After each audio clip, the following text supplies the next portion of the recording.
Friends, ನೀವೇನಾದರೂ keyboard ಕಲಿಬೇಕು ಅಂತ ಸ್ಟಾರ್ಟ್ ಮಾಡಬೇಕು ಅಂತ ಅಂದ್ಕೊಂಡಿದ್ದೀರಾ? ಹಾಗಾದರೆ ಬನ್ನಿ, ಹೇಗೆ ಕಲ್ತ್ಕೊಳ್ಳೋದು ಈಸಿಯಾಗಿ 7 ದಿನದಲ್ಲಿ ಕೀಬೋರ್ಡ್ ಕಲಿಯೋದು ಹೇಗೆ ಅಂತ ನಾನು ಹೇಳ್ಕೊಡ್ತೀನಿ. ಸಿಂಪಲ್ಲಾಗಿ ಇದಕ್ಕೆ ಬೇಕಾಗಿರೋದು ಯಾವ ನೋಟ್ಸ್ ಅಂತ ತಿಳ್ಕೊಬೇಕಾಗಿರೋದು ಮತ್ತು ಯಾವ ಥರ ಪ್ಲೇ ಮಾಡಬೇಕಾಗಿರೋದು ಇಷ್ಟೇ. So first C major scale ತಿಳ್ಕೊಳ್ಳೋಣ. ಯಾವ್ಯಾವ ನೋಟ್ಸ್ ಇರುತ್ತೆ ಸಿ ಮೇಜರ್ ಸ್ಕೇಲಲ್ಲಿ?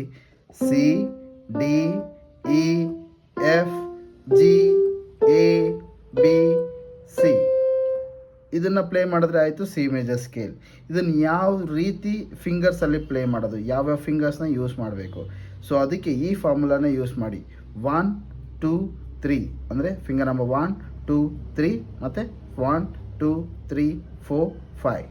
ಸೊ ಯಾವ ಥರ 1 2 3 1 2 3 4 5 1 2 3 1 2 3 4 5.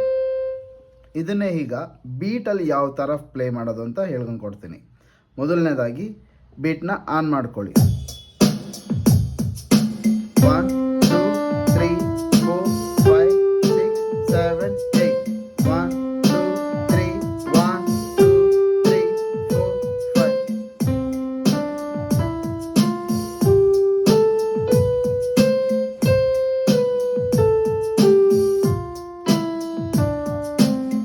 ಇದಾದ್ಮೇಲೆ ಬೀಟ್ ಪರ್ 2 ನೋಟ್ ಅಂದರೆ ಒಂದು ಬೀಟಿಗೆ 2 ನೋಟ್ನ ಪ್ಲೇ ಮಾಡಬೇಕು. ಸೊ ಈ ಥರ ಬೀಟಲ್ಲಿ ಪ್ಲೇ ಮಾಡೋದ್ರಿಂದ ಏನು ಹೆಲ್ಪ್ ಆಗುತ್ತೆ ಅಂತಂದರೆ ನಾವು ಕರೆಕ್ಟಾಗಿ ಅಕ್ಯುರೇಟಾಗಿ ಪ್ಲೇ ಮಾಡ್ತೀರಿ. ಸೊ ಅದಕ್ಕೆ ನೀವು ಯಾವಾಗಲೂ ಅಷ್ಟೇ ಪ್ರಾಕ್ಟೀಸ್ ಮಾಡಬೇಕಾದ್ರೆ, ಬಿಗಿನಿಂಗಿಂದನೇ ಪ್ರಾಕ್ಟೀಸ್ ಮಾಡಬೇಕಾದ್ರೆ ಬೀಟಲ್ಲೇ ಪ್ಲೇ ಮಾಡೋದನ್ನು ಪ್ರಾಕ್ಟೀಸ್ ಮಾಡ್ಕೊಳ್ಳಿ. ಸೊ ನಿಮ್ಗೆ ಈಸಿಯಾಗಿ ಹೋಗ್ಬಿಡುತ್ತೆ.